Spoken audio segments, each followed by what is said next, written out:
how to be a pain in the asset. What we commonly experience sometimes is when parents blame Calo or blame the therapist. And what this can look like is, gosh, my kid hasn't gone on a home visit, or they're not excelling in treatment. Man, they only cuss us out when therapists, you make us talk about feelings in session. So that's a common thing we get, and it's just really essential that we all understand that we all have a very important role in your child's treatment, and we're here to work collaboratively, not to point fingers. A second one we sometimes see is when parents will dictate or control treatment. Again, this collaborative, unified approach is very important, where we all have a say, we all feel comfortable with what's going on, and ultimately, I'm sure you've heard already that the therapist is the head coach. We know you know your child best, and we want your feedback, but ultimately, we really ask for your trust, to trust Calo and trust us.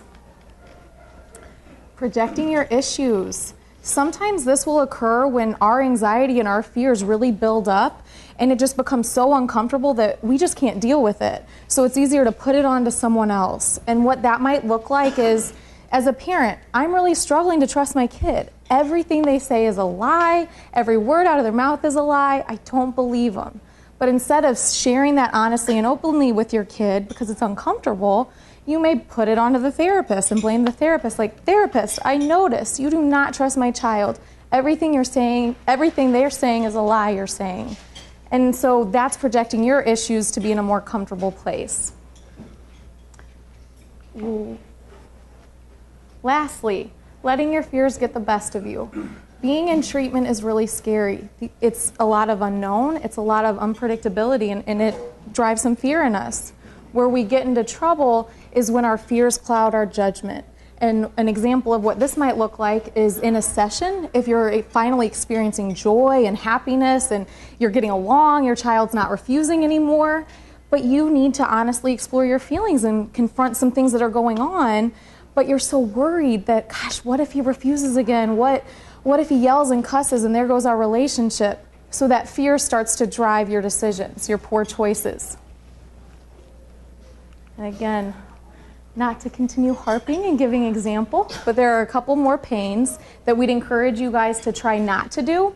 Sometimes it'd be really motivating to tell your child, be here for 8 months, or by Christmas you'll be home. And you think, hey, that's motivating, you can do it. But often what we find is it actually harms treatment. And some examples we see is if a parent it's around summertime, and they're like, we really want you to have a new school experience come school time. You just have a couple months left, and then you'll come home. And what we see is sometimes that child will be like, oh, I can fake it till I make it. I can do this for a couple more months. I can put on the good behaviors, and then the change isn't genuine. What we also find is that sometimes with the end date and the child knows about it, sometimes they'll just give up. They'll say, I'm leaving, so what's the point of continuing work? So then the treatment doesn't continue.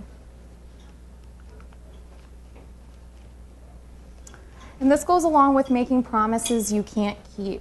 We'd really strongly encourage you to think about what you say.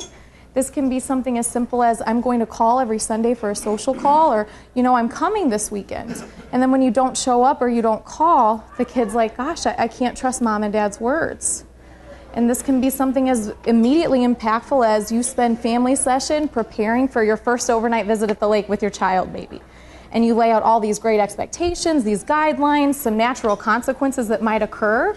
And then you go to your overnight and you're having fun. Caleb's not around, and oh, Johnny, you can talk to your girlfriend. We don't need to look what you're watching on the internet. It's okay. And so basically the message that sends to Johnny is, man, mom and dad aren't predictable. They're not consistent, and they're not safe. And that's definitely not the message we're trying to send. We're really working on honesty and trust.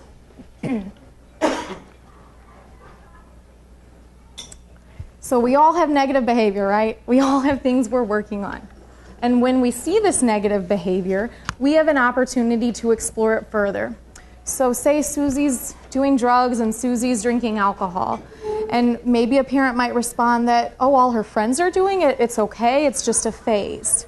What we'd actually encourage is to not rescue the child, let them own and take personal responsibility for their choices, and that will provide them an opportunity to perhaps explore it safely with all of us. What feelings are you having when you're smoking pot or when you're drinking alcohol? Maybe they're sad, maybe they're lonely. And then if we have that safe therapeutic relationship, we want to dig into those feelings further, which Evan will describe in detail. And we want to get to that core belief of, I'm sad and I'm depressed and I'm making these poor choices, but it's because I don't feel like I'm worthy. And so if we rescue them and brush the behaviors under the rug, we rob them of that opportunity. And finally, we all want to have fun with our child. We all want to be playful. We all want to have that experience of joy, and that's essential for a healthy relationship. Where we get into trouble is when parents want to be the friend first and the parent second. What we really encourage is to maintain this vertical relationship with your child. You are the safe base. You provide expectations. You're predictable. You're consistent. You set those boundaries. You have your child's best interest at heart. Now, with friendships, it's a horizontal relationship. It's about appeasement. Maybe the child's friend doesn't really care if the kid brushes his teeth or the trusted care issues. Maybe they're only looking at their own self-interest. So maintain that vertical relationship. So how to be an asset. If you take away one thing from my spiel, I really hope you take away that we really want you to trust Calo. We really want you to trust us the way you want your child to trust you. If you can't trust us, why should your child? Always feel free to ask questions. This journey can get confusing. You're going to have many questions. We're asking you to try new things, but ultimately, please trust us that we have your best interest at heart.